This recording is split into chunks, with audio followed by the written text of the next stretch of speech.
Well, the sound of it alone is frightening, and when you see the reality of it, your heart just breaks. A new flesh-eating drug heaping further misery on the drug addiction crisis in America. Our US correspondent David Woywood's just returned from Philadelphia. Good evening, David.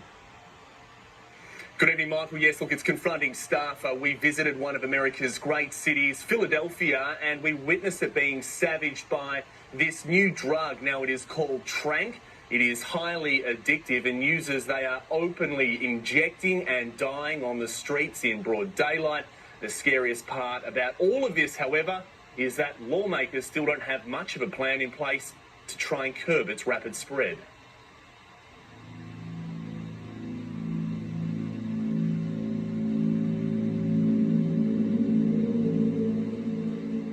I lost like 20 of my friends in the past year. Like it's horrible.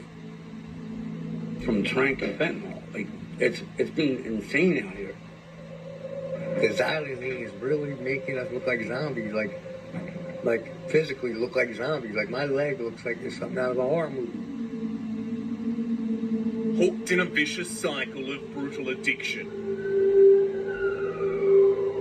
Zombie-like victims, slumped and barely conscious, they line these streets openly, injecting themselves and each other.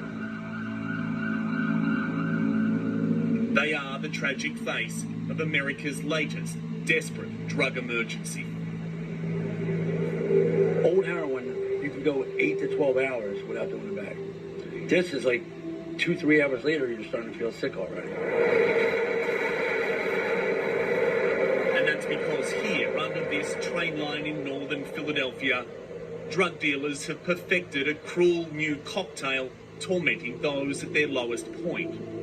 I OD'd like 13 times in that 1 month because it's hard to adjust to it. They're cutting heroin, but more often fentanyl, with a powerful animal sedative called xylazine. It's a lethal mix known simply on these streets as Tranq, and it's supercharging America's raging opioid crisis. And you can see there's still goals in it. You see the goals? Yeah. That's why it's not healing all right. It's taking lives and limbs. I did inject it. I haven't injected there since then. Yeah, but that, if you pop up anywhere as well. So Yeah. But I definitely hit there. And it popped up down here too. the drug rots human flesh. It's quite literally eating them alive. Like, all this was open like a month ago. Basically from my knee all the way down to my ankle is like no skin, like all exposed. Here, Tranq users rely on volunteers to clean and dress their injuries, most far too gruesome to show. It's a painful process, but a crucial one. That's where the tendon is. I know for sure that I'm going to lose at least one of my legs. One thing that you don't really get prepared for is the smell of these things, that fetid stench of infection, and it's infecting so many people here in this clinic. Kensington and Allegheny, this is like a drug central right here. I used to live right there on that corner. Few know the deprivation and the desperation on these streets better than Jose Castillo. I've heard these streets here described as the Disneyland. Oh my God, yeah, it's an open air market. Like, it's literally a third world country in the United States. For years he lived, and more than once, almost died here.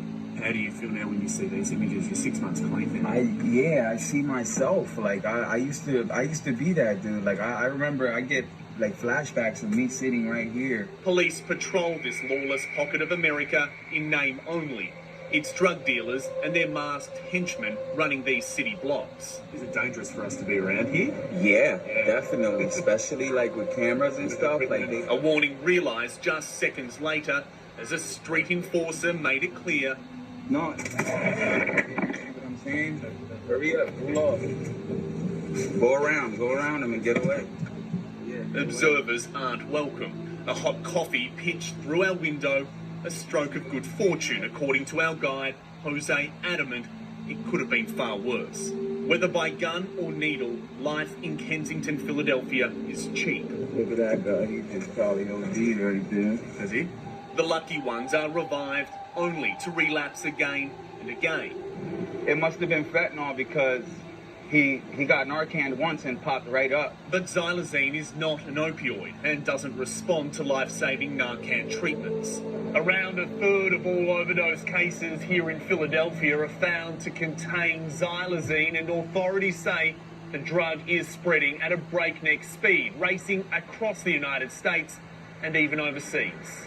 I can't think of anywhere in the world where drugs are sold that would be not at risk of xylazine being present in the drug supply. Other US states are now bracing for the full impact of a trank tidal wave. Dark web imports only undermining a government crackdown on overseas shipments.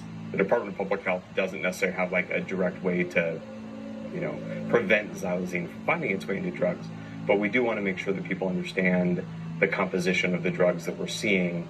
Withdrawal from trank is ferocious. Its price only keeping addicts coming back for more.